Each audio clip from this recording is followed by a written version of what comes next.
For me as a caster, always, Odo, is we load up these drafts where you can imagine the coolest wombo of all time, right?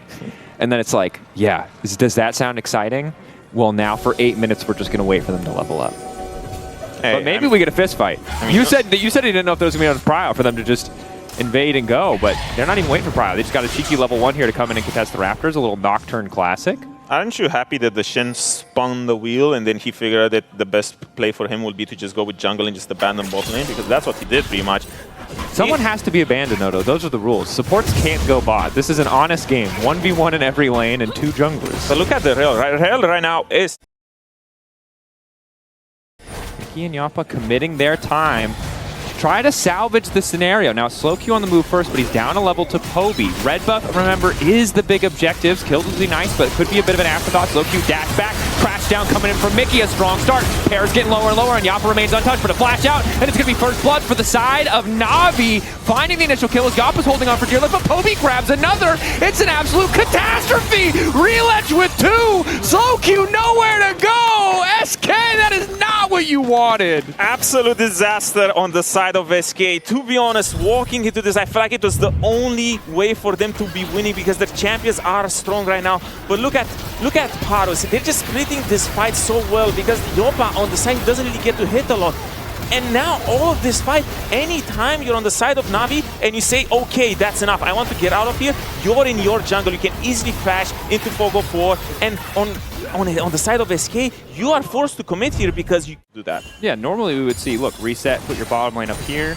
We would see some contest here, but I love that you highlight it because I think people look often at League of Legends like you have to follow the textbook playbook as well. The textbook play is looking pretty good here, but Reledge over-committing a bit. An excellent ult to punish and grab that shutdown. Not quite enough damage from Somdi, but the shockwave may change that Poby in a bit more, and that's going to be Somdi at least grabbing one back. Will cost them the life of Reledge, so a bit messy, but a 1-for-1 overall. It's not the end of the world because at the very least after this play, Navi is still in the control. They get tempo on this bot lane. They still get the choice to choose if do they want to match the play, do they want to go cross map for these grabs. They have all of the choices. So even though they get the shutdown, their map state is still incredibly good. We also see Reledge, fully completed first item. Somebody well on the way to the BT. Getting that lifesteal as well makes Yoppa's life that much more difficult. Remember, it was a really early BF sword pickup for Somdi, which really ruined any of the early lane dominance they might have hoped to get from that course. But even now, Somdi once again has double buffs for the second time this game. Yoppa, though, knows how much damage he does, and he does a hell of a lot. The big ones are coming in. Somdi's running for his life. How does that beat BF sword? What is this champion? That's so much damage. Honestly, I am shocked. Because when you see that the double buff, but anyway, let's just get back to this one because this was great. Initially, this was great. I think Reledge thought that Pont was gonna hit, and then all of this makes sense, but just a little bit of an overstep because it's one of those plays where you think, oh, we're so ahead, we can pretty much do whatever we want in the game. But it's nice to see the punish. But this, to be honest, MF is one of the weakest 1v1 champions in the game because the base AD is so low. You only have the passive you can proc once. But Corki, you're fighting a champion that has about 20 spells, and you as MF have one, the Q. Oh, I did that many times as well. Yeah. Mine was the nose. My bad. I looked at the item math, not the champion math, and didn't know. You know, Corki is the difference maker there because I didn't think Fade was going to be enough to solo kill. But the Rockets, even without Sheen procs, just doing so much work there. Is Wonder hoping for an opportunity to rematch. Yoppa feeling a little bit too confident, however. There's a collapse now moving into the bottom lane. Taunted. Red buff still ticking. Trying to take something. He gets one and he's out! Yoppa single-handedly trying to bring this game back in his team's favor. Likely to die on the Shen cooldown here, but doing some good damage back in return. He almost had him as well. Honestly, good on Yoppa. The analyst does talk so much about kind of Wonder and Mickey being these veteran voices, but Wonder died in the topside play, and Yoppa technically did overstay. The only reason this isn't disastrous for SK is he had the presence of mind to just... So a bit of a fumble here from Navi, I think it's safe to say. A bit sloppy in these last few plays. They're still winning overall, but I think Somdi steps a bit too far forward. Probably I'm just gonna say it's the fault of the team comms because we did complain a couple of times that the games were not bloody enough, but this is what the people want. This is what I mean, as they should. This is good. 2.5k gold lead for Navi. Give us combat. Second Drake now spawning. Navi is still in a great position for the second wave because at this point you have unlimited mid-prio, relation this. Okay, you had your fun, you fought for so long, but it's 2 minutes 30 to the Herald. I want to get to see a little bit of macro gaming because you have all these tools, all these levels. No macro. Go on Wonder. That is the plan. It is time to fight. You're saying knock him off of his pony. It is macro. They're collapsing on a side. You're right. That's my bad. They had mid-prio, they had numbers advantage, but now the question is, are you dying to the cross map? And the answer might be yes. Yeah, the answer is yes. Tom D, nowhere to go. Paris moving in, flash pass from Mickey because he sees the TP incoming, and now Mickey is going to try to TP out. There's not quite enough time to cancel him, so he will escape. Yopa trying to ride that Corgi away, but there's no stopping the Viking. Wants to get tricky with it. Heal, taunt, and down he goes. So SK do make a bit of a cross map. They do get one, but it costs them some kills in exchange. I feel like Yopa was just as confused as we are that Mickey was keeping out of there because he was just standing by and thinking, should I help you, should I not? But then just another Mickey play. There you go. What's he doing? What's his vision? Anyway, I like this opening. Now finally, we get Navi opening and setting up for this. As we see the cross map happening, he clears the wave, but honestly, once you get Skins and Mickey behind your tower, you're just waiting there. You don't even need the wave. You just go in. And honestly, maybe Mickey could have flashed out to the right, but anyway, he makes it out. Yopa is still dilly-dallying a little bit on the wave, trying to help Mickey, and now he doesn't realize that the Olaf can just run him down. But again, I like this map opening. We can see the top laners are in the bot lane. Oh. I pressed the wrong button. You're into the fancy options. You want to change? No, those are the premium ones. We save those for playoffs. But now we see the bot lane, the top laners here in the bot lane. What I expect to happen is that they will be moving and trying to go for this Herald because Herald is in 30 seconds. We have Orianna in the top lane, which honestly, it's a lot easier for her to connect. It's a lot easier for her to connect to this play. The safest place for the MF is the mid lane because there's just not enough engage. And I really like that Navi are setting this up because Olaf should be able to push and move, and he should be able to slow this game down. There's a bit of a collapse. Now on to Poby. He's going to use the shockwave to try and clear the wave with TP on the way, and slow Q is taken away. The ulti. Paris wants to body block. Double taunt connecting. Mickey tanking the initial tower, but will manage to live for an extra second. But now it's slow Q. The tower is not cooled down yet, so he's going to drop. 1 for 1 so far. Wonder forced to demount. Mid lane is falling. Odo well called out. They're just sacrificing Parus and they're just sacrificing everything for gold. And it's just such a great trade because the Herald is up now, and even if you go take it, look at the state of your map. Everything is falling apart. 3 plates in the mid lane, full tower almost on the bot lane as well, and you don't even get to realistically start this Herald because Navi will be respawning. They will be first on the map. And just a messy dive in the end, right? But that's the desperation, right? Because we did say it. Navi will be looking to set up this Herald, and you have priors everywhere. This was the one time that SK felt that they could be going for this. Because look at, they're moving. Wonder or like Manta rather was already shifting, and they feel like they need to do this, and they don't even have ultimates up. That's just the only window that they thought they could punish. But Poby did such a great job to shockwave that wave. Shockwaving the wave, living for longer once again. Paris just making this so painful for them. Yeah, they get the kill in the end, but we saw it in the picture-in-picture. We see it now on the map. They're getting plays everywhere. Response play here, but the setup is already there for the MF. The Wombo combo we're waiting for. Poby's still alive! How? Paris, the greatest bodyguard anyone has ever seen. Once again, gets away with making the play.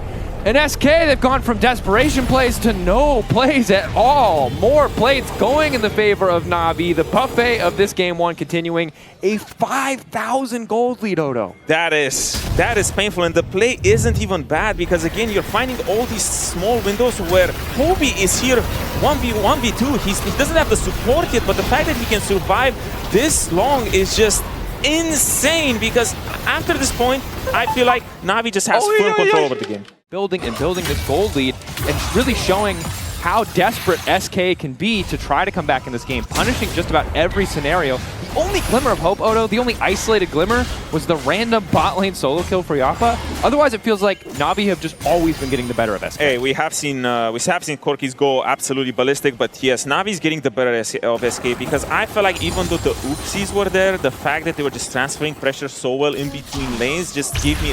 Oh, mounted up. Ball combo. Mickey completely caught out. That's 2 ultis for the support. The cleanse not going to do nearly enough. And look how easy it is. All you need to know is, oh, I have prio, I have numbers advantage. I see someone who's not supposed to be there. I have the tools to just punish him. And it's just such an easy game for Navi to play because the hardest thing in League, or rather, sometimes the hardest thing in League is to punish people when you see them out of position. And that's what you see a lot in a lot of different team comps where you just don't have enough engage tools. But the question on NAVI is, how many engage tools do you want? And the answer is yes. Yes. Go to one rosters where it's like, look, when it comes to the early game, when it comes to the parts of League of Legends that are you can rehearse, that you can practice, this is a team that's had a lot of discipline. When you have to throw the script out, when things get weird, when things get more contested at later stages or more up for interpretation, we haven't always seen that clean follow through. But here, they've just kept their foot on the gas, going full throttle, and SK look a little bit dizzy. There's really nothing for them to do. We said this game was going to be about volatile mid lane and top lane, but it really has just been about jungle and support. Is now trying to force the play in the mid lane, looking to lock up Somd. Wonder collapsing, and that is at least the pick that they were looking for. SK finding one back. No amount of glazing is ever going to erase an ADC's primal instinct to go for that mid wave, no matter what. It's true. Honestly, that's what SK needed. I was thinking it was either this or the Drake setup. Baron? Hold on. This is their best setup.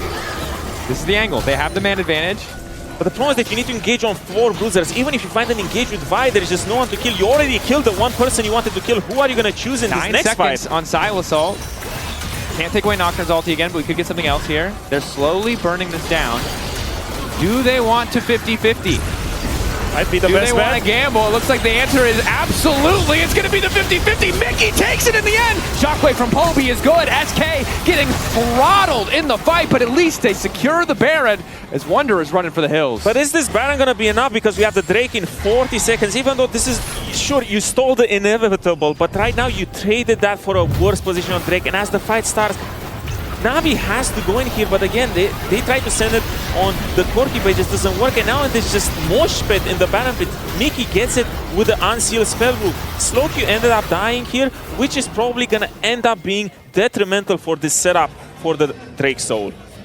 There's smiles and frustration. There's a bit of despair and a bit of giggles. Yeah, I mean, it's the best you can get from that situation because, to be honest, you had to send a Hail Mary to try to get yourself in position. But NAVI already here, even though Drake is not up, how are you going to walk through this wall that is being set up here? The Baron buff is the only advantage you might have because it allows you to go for this mid wave and push forward into this position. And there's an incredibly small window that is just now closing where the Nocturne Orianna combo isn't available. Boom, boom, both cooldowns now up and available, making it so much harder for SK. Again, Yopa, the only member of this team ahead of their respective opposition. It's the double taunt. It's the instantaneous combo. It's a beautiful wombo, but it's not quite enough damage to finish the Corki. Crucially, Silas takes away the stand united. Gives AD Carry another chance at life. Yopa can re-enter, but SK are just going to back away. They're going to concede the Infernal Soul. And it's just so hard to hold that position. Honestly, it's a miracle that SK makes it out of there alive. Samdi was forced to ulti from far away. The ulti didn't even connect, but that was realistically on Orianna Nocturne 2v5 performance. And that's just because of the position. It's just so hard, but at this point, the Baron won't save you. Now you're back to Navi's original game plan of just push and pick you apart with all of these ultimates. Yeah, and it'll just... when you look back at this, you saw it yourself. Just keep your eyes on the Nocturne and the Orianna. They are the main characters, and the Shen taunt flash, to be fair. Honestly, I really love it, because the front line did such big work. We saw Olaf jump over the wall, and he's already looking to make space, while, again, Poby and Samdi, who is going to touch them? You already have a bunch of bruisers accelerated out of control. You still need to deal with them, because you can't just look at the backline all the time. Yeah, and look, if you haven't been living through the Orianna shockwave so far, just one more time, let's put it right there. I mean, I have an easy counterplay for that. Just kill her. She's gonna lose like that. He has on his just do it, bro. Sure. Okay. Yeah. I mean, sure. I don't know if you've noticed. She's 2,000 gold. She's 6-1 and 10. That's fine. Just try harder. Just send it. Ah, yes. Fair. Fair. Well, let's see if SK can do it. They still have 20 seconds left of this Baron. Another taunt in as Mickey's going to immediately retreat. Wonder also backing away. Nocturne ult stolen. Poby has arrived, which I think is the clear sign that it is time to get the hell out from the side of SK. The lights have been turned off. Re-engage now coming in. Shockwave only connecting on Wonder, who's been demounted, hoping for a remount angle, but the burst is good from the side of Navi to immediately burn. Mickey off to the side, finds the engage into Paris. Skiing's going for the re-engage. Samdi hasn't even popped the ulti yet. Navi are still winning out the fight.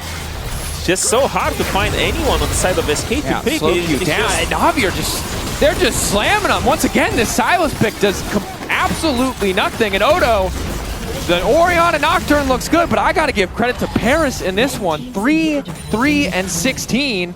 He won the level 1, and it feels like this is a man who single-handedly took this game into his hands. Yeah, this is the sort of performance we wanted to see from Paros, because when I think of Paros, I think about his Camille, which was quite nasty last week. But this redemption performance on Shen, he single-handedly won that game, and I feel like a lot of time in this game, he's just making so much space, and he's exactly where he needs to be. But the Nocturne, man. Oof. He's just so fed. And look, there's the dream of every Kled player of remounting in the midst of a chaotic fight. Can't really happen if all of your team is retreating. Well, they're all cowards, just like Skarl is. That's true. That coward. Although I can't, like, if you were in Skarl's shoes. Nope. It's not good. Nope. Sucks. No, fair. If I was that Lizard, I would also be retreating, bro. I don't know if you've seen that Nocturne Oriana combo, but I would not come back. 2 minutes to Nasher. And this is honestly dream setup. How much more vision can you get on the side of Navi to find a good fight? Because you already got a ward over here. You have everything going on for you. This is the deepest vision. Usually you would say, oh, supports need to get ward, they need to base. But once you get the setup, just stay here. Live in the jungle. Pick them apart like you've been doing for 26 minutes now. Yeah. Precise. Taking one for the team. I do think that when you're 7-1 and 2, you can just build damage. But he's really rich, so it probably doesn't matter. It doesn't really matter. It's kind of like a bonus item because you're still fed, you're still strong, you get the bonus item. Still 25 stacks on your Medjais. Yeah, it's not like he fell behind from this. He just went a little bit sideways. He's not behind at all. He's still ahead even after purchasing because of the Medjai. We're 2.5 items for Slowkey right now. Team Baron. And now, okay, Navi. Do you think they will end the game without this Elder Drake? I think they will end the game. Well, I will tell you what, I think this is the most confidence I have had of any team not named KC in ending the game. Oh boy, they're about to let you down. It's very possible that I'm cash regressing them. That said, it's still a hesitant amount of confidence because, remember, we heard it from the analyst desk, we talked about it as well, the final hurdle is always the hardest hurdle for Navi. The early games, we've seen a lot of good situations. This is by far, I think, the most dominant performance we've seen from them, so I would love to see them convert it into a clean win. But we have to see it to believe it. I don't think anybody in this league right now gets the benefit of the doubt when it comes to playing cleanly. Hey, so far the setups have been amazing. I feel like True. Again, they're just not giving any sort of windows for SK to do. Even though it's a 5v5 on bot lane here, how are you going to engage? There's 3 big tanks in front of you. So true. You can just stand and wait here. They're just minions are doing the work for you in the mid lane. You have to start responding to that threat soon, and then again, if you want, you can push it back to this Elder Dragon in 20 seconds, but I feel like it might not even be needed, because with this amount of minions on mid wave and the Baron up wave coming in the bot lane, you might just break everything apart right now. And remember, SK are 4 melee. Their wave clear is just Yappa, and they're going to get poked, most certainly, when they try to walk up here. No reason to risk it on an Elder, although Mickey is going to risk the engage as the lights get turned off. Fled now charging in. Stand United stolen away and trying to be used. But Poby and Samdi completely and totally untouched. The absolute dream of any backliners. He starts to open up. Raining down bullets, but Wonder will finally get the remount. Paris is going to drop. Re-engage from Wonder, but the Shockwave pulls him right down because, of course, Poby still has it. The final moments were, in fact, clean from Navi as they completely crush SK in the fight, and they look to end it here. Honestly, fantastic game from Navi. I feel like all the doubts that I had coming into this have been dissuaded, at least for one game, but the setups, man, everything was so great. From the level 1 up until this point, it was just a steamroll from Navi. A damn clean game from Navi and a powerful start in this series as they take the first game, and I want to see if they can keep this momentum going, because that was a thing of beauty, Odo. That was a clean game of League of Legends. Give me more, Navi, because I had my hate towards you. I want you to be hype again for Summer Split. Just give me more. Give me more of that Relish power. All right, well, they're going to have to wait. For now, we're going to send it over to AD so they can take their turn breaking down just how sick, nasty that was from Navi. That was sick nasty, but that level 1 invade was sick nasty as well. Like, what the hell happened? Skins tried to fall back on his feet. He knows the jungle is completely cooked for him. Tries an invade, and then what? It's and then what? madness ensued. That's, if anything, sick and madness. So it was an invade that SK went for. Yes. And problem is Definitely you're invading with a level 3 blue buff Vi.